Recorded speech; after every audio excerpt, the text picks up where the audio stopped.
Hello friends, हमारी जो आज की कहानी है उसका नाम है अहंकार का अंत। प्राचीन काल की बात है। समुद्र किनारे एक नगर था। उस नगर में एक सेठ की हवेली थी।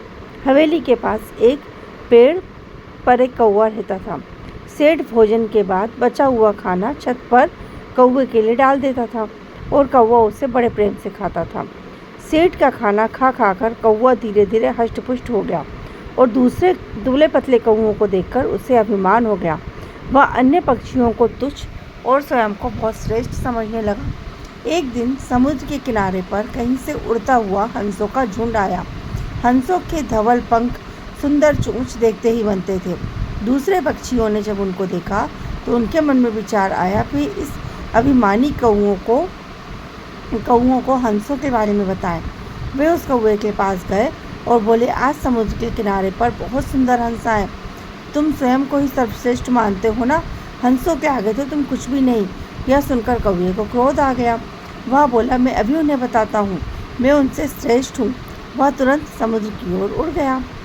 किनारे पर सुंदर हंसों के जोड़े को देखा और वह देखकर उनके पास गया और बोला, अरे हंसों, तुम जानते हो मैं कौन हूँ? मैं अधिक हष्ट-पुष्ट और सुंदर हूँ। उड़ने की 108 कलाएं जानता हूँ। क्या उड़ान का तुम मुझसे मुकाबला करोगे? हंस शांति से उनकी बात सुनते रहे। क्या तुम उड़ान में मुझसे मुकाबला करोगे? वो बार बार बोलते रहे। हंस उनकी बात सुनते रहे।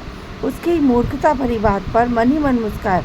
उनमें से एक हंस बोला, नहीं भाई, मैं तो उड़ने की सिर्फ एक ही कला जानता हूँ, पर तुम कहते हो तो तुम्हारे साथ होड़ लगा लेता हूँ। हंस और कौवा उड़ने लगे। सभी पक्षी देखने लगे। कौवा तीव्र गति से आगे उड़ने लगा, कभी ऊपर उड़ता कभी नीचे। वह कलाबाजी खाता हंस के आगे आगे उड़ता चला गया।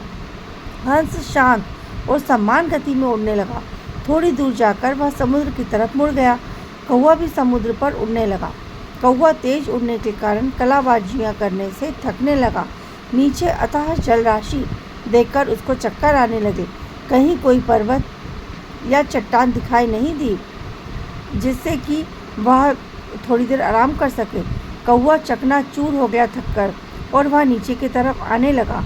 हंस उसकी दशा देखकर समझ गया कि अब कौवा आगे नहीं उड़ पाएगा। कौवे की सांस फूलने लगी। वह पानी से टकराने लगा। हंस ने बड़ी विनम्रता से कहा, कौवे भाई, यह कौन सी कला है तुम्हारी? कौवा घबरा गया। उसकी शक्तियाँ समाप्त हो चुकी थी। वह समुद्र की लहरों पर गिर पड़ा, कभी अंदर तो कभी बाहर डूबने लगा। कौवा बोला, भैया मुझे बचाओ, मैं तो दूसरों के कहने में आ गया था। अपनी झूठी प्रशंसा सुनकर मुझे अभिमान हो गया था। मैंने मूर्खता की, मुझे माफ़ कर दो।